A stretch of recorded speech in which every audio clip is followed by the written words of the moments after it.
Well, hello, 5A. Happy Tuesday, because we had yesterday off. And I am so excited and so proud. I've had such great progress from many of you this past week as we've been talking about decimals.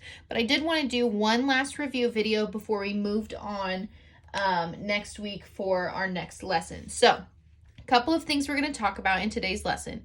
First of all, remember we talked about this form a whole lot this week, and each place's value and things like that. So we're going to continue talking about that today, and then you're going to do some more practice on today's assignment. So I'm not going to write out all of the place values. You've done that a million times this week. But I wanted to remind you, first of all, this is our standard form. So our standard form of numbers, remember, is what we're used to seeing numbers. So our standard form of this number would be 12 and then decimal point and all of our numbers here. So if I was being lazy, remember I would say 12.753049. Not acceptable, remember? We want to make sure that we're reading our numbers correctly. And when we're doing that, we're talking word form. So when we do word form, we break it down. Remember, we do our whole number first. So that, let me change colors to give you a different view here.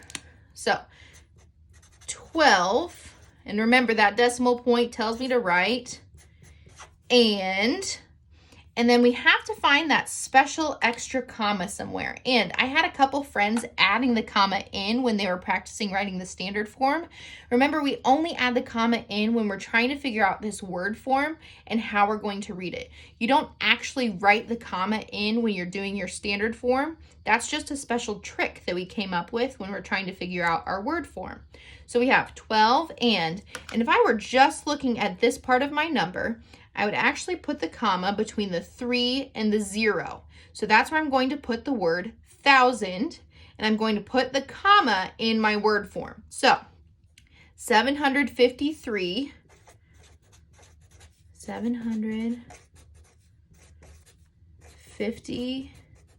don't forget that hyphen, 3, and I'm going to write my thousand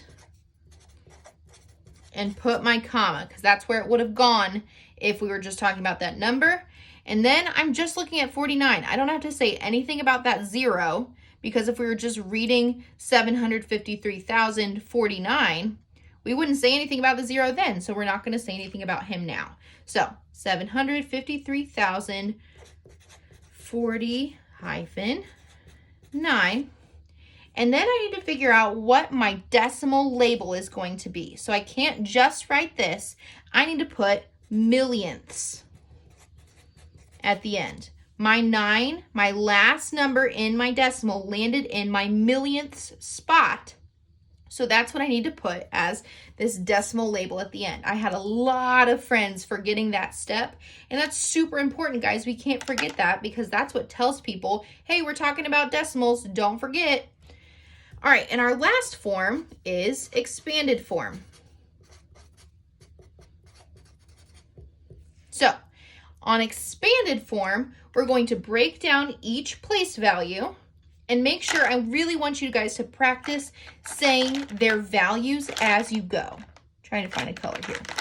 So always break down our tens and our ones separately. So I'm going to go down to the next line so we have plenty of room. So 10 plus 2 plus, and remember, for our decimals, we always need to put the 0 before the decimal point to show that that's there. That's our placeholder. So I'm going to start right here. So I have 0.7, and that number would be 7/10. Super important that you are practicing saying that. So now I'm going to go to my next one. So now I'm going to have 0.05. I put a 0 in the tenths place to hold that spot and push my 5 over to my hundredths. So this is read 5/100ths. Now I'm on to the thousandths place. So I'm going to put my plus sign, 2 zeros to hold my places for my tenths and my hundredths, put my 3 in my thousandths. This is read as 3/1000ths.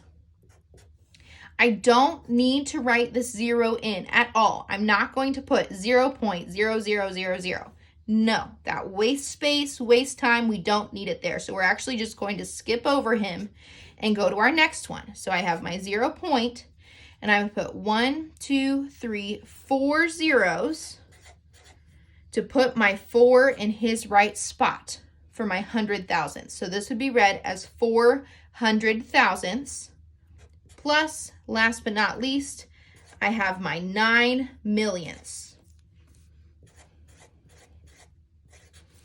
So if I were reading this to Mrs. Cox, if we were practicing, I would say, okay, Mrs. Cox, for my expanded form, I have 10 plus 2 plus 7 tenths plus 5 hundredths plus 3 thousandths plus 400 thousandths. We skipped over our 10 thousandths plus 9 millionths. That's how I would read my expanded form. All right, guys? When I'm doing this, this is practicing our individual place values. So on another assignment this week, you might say, what is the value of this number? And it might be highlighted or underlined or something. And you would say, the value of that number is 3 thousandths. So you would say 3 thousandths, or you could write the decimal 0.003 for 3 thousandths. Last thing I want to talk about before I send you on your way is talking about equivalent decimals.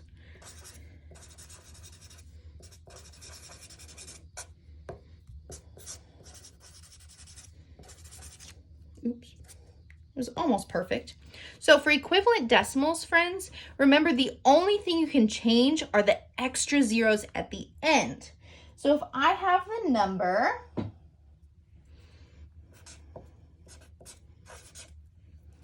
7.49, which we know that's not how we read it, right? That would be 7 49 hundredths. I have a few options here. I can add as many zeros as I want after the end, but I cannot add any zeros between these numbers. That would actually change the value of the number. So some equivalent decimals would be, I could add 3 zeros. I could add 1 0. Because I don't already have a 0 here, there's nothing I can take away, but those are 2 equivalent decimals. Remember, I'm going to do it in red so you really see.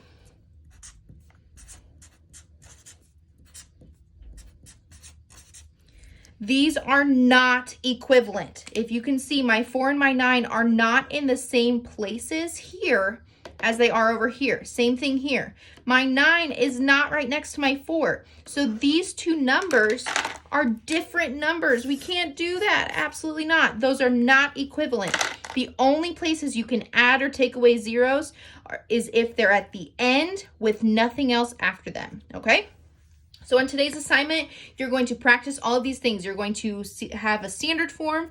You're going to write in word form. You're going to have an expanded form, and you're going to write in standard form. You're going to have a word form, and you're going to write in standard form.